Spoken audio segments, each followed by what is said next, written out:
Hi, everyone. I'm Sonya. Just do a quick costume change. This is the beginning of, I decided this evening I'd try and learn from reading something new that I'm working on, and I'd like to thank Xining Zhao, who walked me across to this building the other night. I began a conversation with her about this, and she unwittingly gave me the courage to think about doing it tonight, so thanks. This is called The Alumni. It's a play about two women whose paths have not crossed since graduating high school and are confronted with their distant history that neither can rewrite on their respective retirement days. Enter Cynthia, a woman in her 60s. She walks into a light and addresses the audience. I once had an aunt who had a phobia of buttons. It controlled her life completely. She couldn't touch a button, look at them, or have them on her clothes, or even say the word. Her shirts were tied with ribbons and bows, all her coats had zippers, and if she ever came in contact with a button, say she brushed against one on the train, she collapsed and fainted. People thought she was insane. Crazy Jane, we called her, behind her back, of course. The truth of it is that when she was a child, her mother gave her castor oil to regulate her bowels. The taste was so revolting, the sight of the bottle would make her cry. So her mother hid it in a box where she kept her sewing. And when my aunt would see the box appear, she knew that it was time. Her heart would race. She'd beg and plead as the spoon was forced into her face until she swallowed down the liquid and went to bed in tears. Throughout her life, the memory of the sewing box and the horrors it concealed manifested in the form of an irrational fear of buttons. Once, when I was 10, I thought it would be funny to put a button in her coffee for a joke. I watched as she took little sips, but when the button hit her lips, she let out a scream so extreme my mother had to take her to a doctor for sedation, while I was sent to a neighbour's house where the girl I was left to play with wouldn't let me touch her game of operation. She said she had to practice for when she became a doctor and that I'd only waste the battery.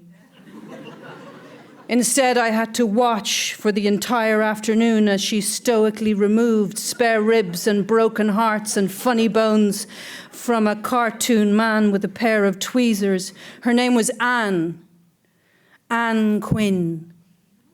Flatter than a frying pan, hollow as a tin.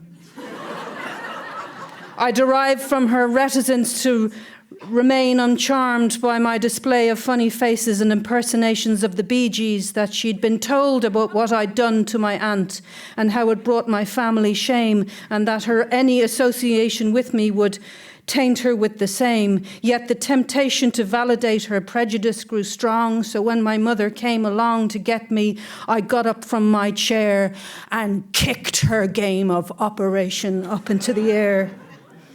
She didn't cry, or even flinch, or move an inch, or call out for her mother. She made absolutely no expression.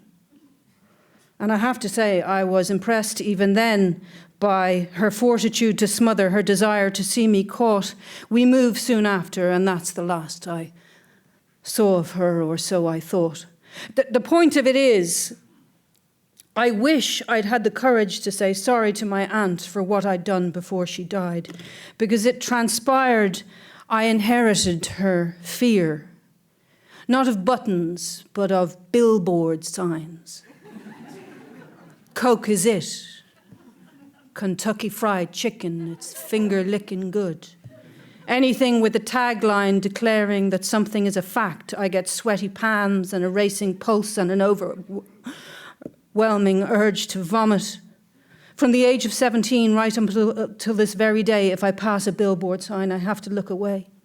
No one knows or even notices, because I learned a lesson from my Aunt Jane that there are things the world will let you be afraid of. Spiders, airplanes, needles, heights.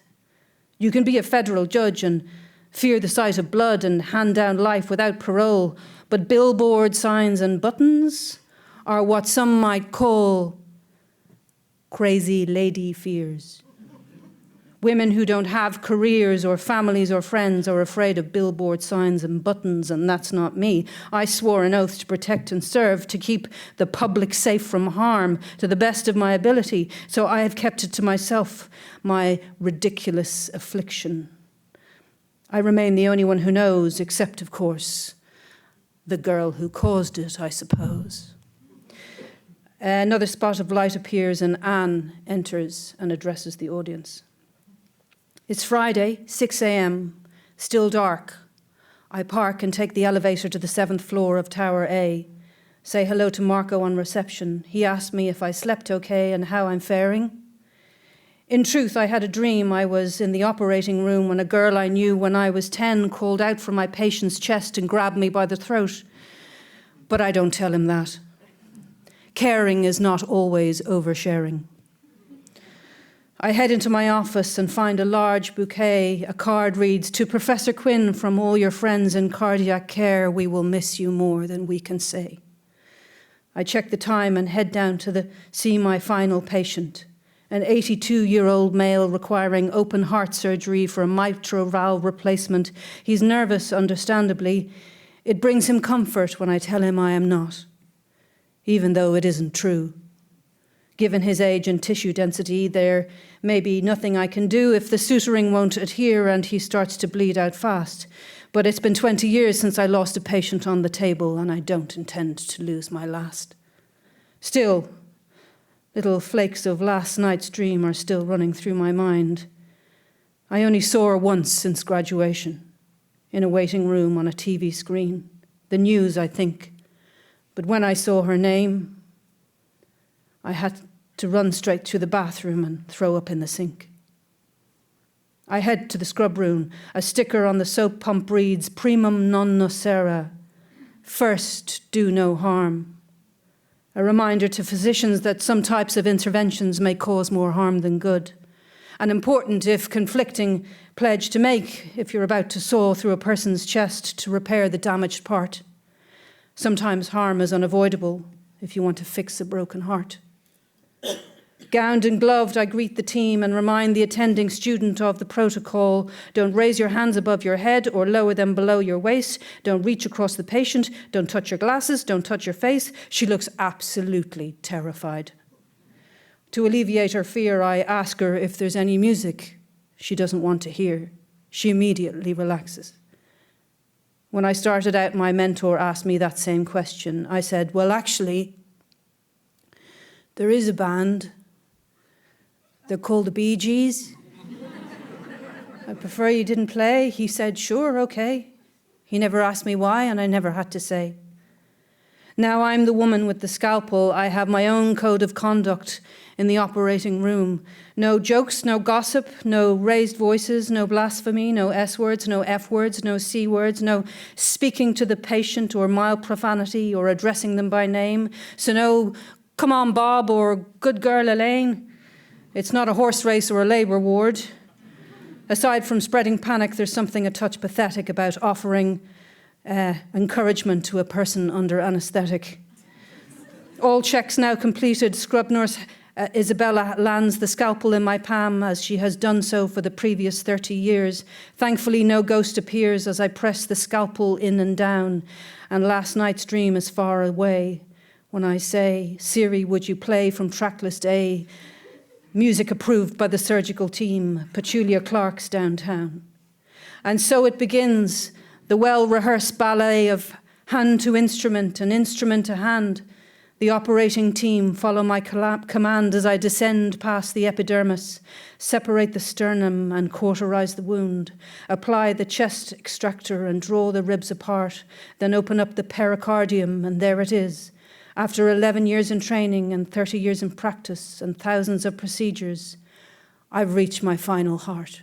Thanks very much.